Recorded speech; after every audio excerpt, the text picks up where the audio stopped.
গত ক্লাসে আমি দেখিয়েছিলাম গুগল সার্চ কনসোল কিভাবে সেট আপ করতে হয় পুরো লাইভ প্রজেক্ট। সো আজকে আমি দেখাবো গুগল সার্চ কনসোলের ওভারভিউ।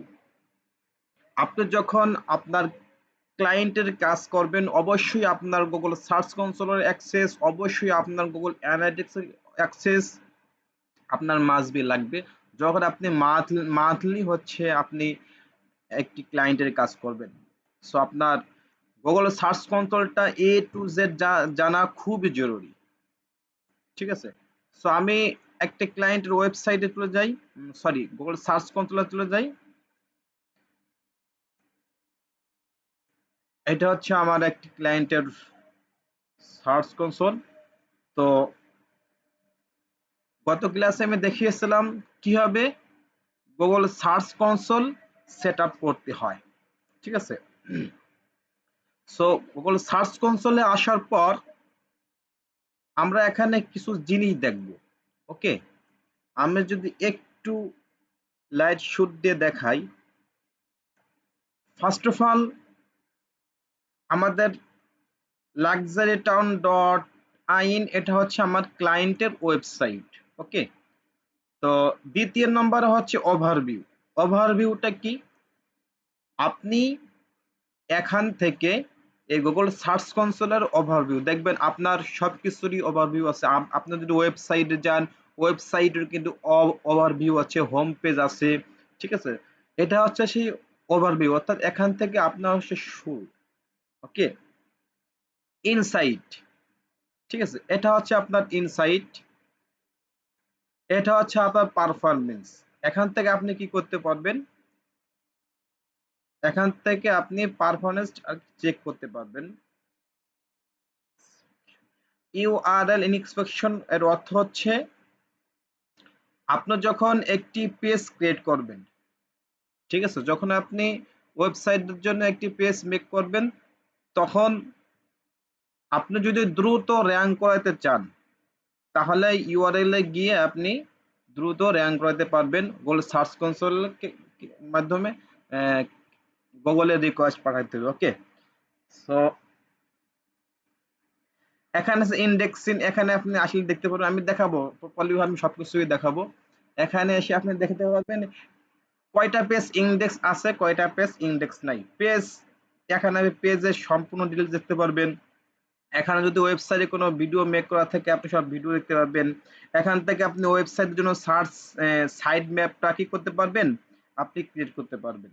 ওকে, এখান থেকে হচ্ছে আপনি রিমুভেলসে গিয়ে হচ্ছে আপনি যদি কোনো ইউআরএল যদি আপনি গুগল থেকে ডিলিট করতে চান, সেক্ষেত্রে আপনি এখান থেকে কি করতে পারবেন, ডিলিট করতে পারবেন। কোর ওয়েব ভিজিটর, এখান থেকে আপনি ভিজিট করতে পারবেন। সো আমি এখন এক একটা জিনিস করে দেখাই। এখানে ওভারভিউতে যদি আমি ক্লিক করি, পুরো এখানে ওয়েবসাইটের ওভারভিউটা এখানে আপনার দেখাবে। ওকে, এখানে কবে কয়টা ক্লিক আসছে, কয়টা পারফরমেন্স আসছে, ঠিক আছে, এ টু জেড এখানে আপনাকে তারিখ সহকারে দেখাবে। ঠিক আছে, তো ইনসাইটে যদি যাই, এখান থেকে আপনি কয়টা ক্লিক পারছেন, অর্থাৎ আপনার কোন পেজের জন্য কয়টা ক্লিক আসতেছে। ঠিক আছে, এখানে আপনি সম্পূর্ণ ডিটেলস এখানে দেখতে পারবেন। ওকে, লাস্ট 28 দিনে আপনার যে ক্লিক করছে এখানে আপনি সবকিছু দেখতে পারবেন। আপনি চাইলে ডেটটা চেঞ্জ করে আপনি 7 দিন আনতে পারতেছেন। ওকে, এটা যদি আপনি চেঞ্জ করে 3 মান্থ আপনি ইনফরমেশন গুলো দেখতে পাচ্ছেন। সো ইউআরএল ইনস্ট্রাকশন হচ্ছে আপনি যে ইউআরএল গুলো ডিলিট করতে চাচ্ছেন সেখান থেকে আপনি কি করে, বা ফর এক্সাম্পল আমি মনে করেন যে এই পেজটা হচ্ছে আমি ক্রিয়েট করেছি, ক্রিয়েট করার পর হচ্ছে আপনি এটা ইংরেজ করতে চাচ্ছি। ঠিক আছে, এখানে হচ্ছে আমি ওই ইউআরএলটা বসিয়ে দিয়ে দেন হচ্ছে এখানে রিকোয়েস্ট ইন্ডেক্স এখানে দিয়ে দিলে এটা গুগল দ্রুত র্যাঙ্ক করবে। ওকে, ইন্ডেক্সে যদি ক্লিক করি, এখানে আমাদের দেখাবে কি যে ইন্ডেক্সে কোনো প্রবলেম আসছে কিনা। ইন্ডেক্স পেজ সরি, আমরা যদি পেজে আসি তাহলে আমরা এখান থেকে কয়টা পেজ ইন্ডেক্স আছে গুগলে, কয়টা পেজ ইন্ডেক্স নাই, কেন ইন্ডেক্স নাই, নিচে যদি আমি আসি, 9টা রিজনের জন্য, 9টা কারণের জন্য হচ্ছে এই নট ইন্ডেক্স রয়েছে, অর্থাৎ ইন্ডেক্স হয়নি। ঠিক আছে, অর্থাৎ 2400 প্লাস এখানে ইন্ডেক্স আছে। কেন ইন্ডেক্স নাই আছে বা কেন ইন্ডেক্স নাই, এখান থেকে আপনি সকল ইনফরমেশন প্রবলেমগুলি এখানে হচ্ছে আপনি পেয়ে যাবেন। নট ফাউন্ড 404 এর ওয়েবসাইট 388টা। ঠিক আছে, এখান থেকে আমি সার্ভার ইরর 450xx, এইটা হচ্ছে মূলত সার্ভারের প্রবলেম। ঠিক আছে, তো এখান থেকে আপনি যে যে প্রবলেমগুলি, এখান থেকে আপনি সেই প্রবলেমগুলি দেখতে পারবেন। ঠিক আছে, ভিডিওতে যদি আমি আসি, এখানে আমার পেজে যদি কোনো ভিডিও পেজ থাকে, এখান থেকে কয়টা ইন্ডেক্স আছে, কয়টা ইন্ডেক্স নাই, এ টু জেড আমরা প্রপারলি ভাবে দেখতে পারবো। ঠিক আছে, সাইড ম্যাপে যদি আমি আসি, সাইড ম্যাপে আমরা এখান থেকে আমরা সাইড ম্যাপটা ক্রিয়েট করতে পারবো। ঠিক আছে, অ্যাড নিউ সাইড ম্যাপ। তো রিমুভাল হচ্ছে, আমি যদি কোনো পেজ, ফর এক্সাম্পল আমি এই পেজটা হচ্ছে,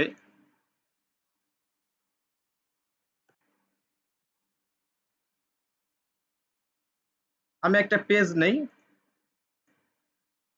এই পেজটা হচ্ছে আমি ডিলিট করতে চাচ্ছি। ঠিক আছে, এই পেজটা হচ্ছে আমি ডিলিট করতে চাচ্ছি। সো আমি এখান থেকে আমি এই পেজটা দেব, দেওয়ার পর হচ্ছে এখানে নিউ রিকোয়েস্ট, এখানে রিকোয়েস্ট করলে আমাকে হচ্ছে গুগলে কয়েক মাস পেন্ডিং এ রাখবে, দেন গুগল থেকে এটা রিমুভ করে দেবে। ওকে, আপনি যদি আপাতত এটুকু জানেন, তাহলে আপনি একটি ক্লায়েন্টের ভালোভাবে আপনি কাজগুলি করে দিতে পারবেন। ঠিক আছে, এখান থেকে আপনি দেখতে পারবেন 24 ঘন্টার মধ্যে আপনি কয়টা ক্লিক পেয়েছেন, কয়টা ইমপ্রেশন পেয়েছেন, এভারেজ সিটিআর কত, এভারেজ পজিশন কত। এভারেজ পজিশন বলতে আমরা কি বুঝি? এভারেজ পজিশন বলতে আমরা বুঝি যে গুগলে 10 নম্বরের মধ্যে কয় নম্বর আছে, বা গুগলে কয় নাম্বার পৃষ্ঠার মধ্যে আছে। এখানে আমরা দেখতে পাচ্ছি গুগলে 6 নম্বর পৃষ্ঠা, অর্থাৎ গুগল প্রথম পেজে রয়েছে। ওকে, এখানে আমরা টোটাল ক্লিক পাচ্ছি ফর 24 ঘন্টার মধ্যে। আমাদের লাস্ট, আমি এই ক্লায়েন্টের কাজ করতেছি 1 মাস ধরে, সো আমি লাস্ট 28 দিনের ডাটা আমি দেখি, এখান থেকে দেখেন আস্তে আস্তে কিন্তু বেড়েছে, অর্থাৎ এই ক্লায়েন্টের ওয়েবসাইটটি আমি গুগলে র্যাঙ্ক করেছি। ওকে, এখানে আপনি টোটাল ক্লিক, ইনফরমেশন, সিটিআর, ঠিক আছে, এভারেজ পজিশন টোটালি ভাবে আপনি এখানে দেখতে পারবেন। নিচে যদি আসেন, কোন পেজের জন্য আপনি কয়টা ক্লিক পাচ্ছেন, এই যদি আমি দেখি লাক্সারি টাউন, অর্থাৎ হোম পেজ, হোম পেজের জন্য আমি পাচ্ছি 46টা ক্লিক, ইনফরমেশন পাচ্ছি 87টা। ঠিক আছে, এটা হচ্ছে আমার একটি প্রোডাক্টের ওয়েবসাইট, তার জন্য আমরা পাচ্ছি 31টা ক্লিক, 79টা ইনফরমেশন।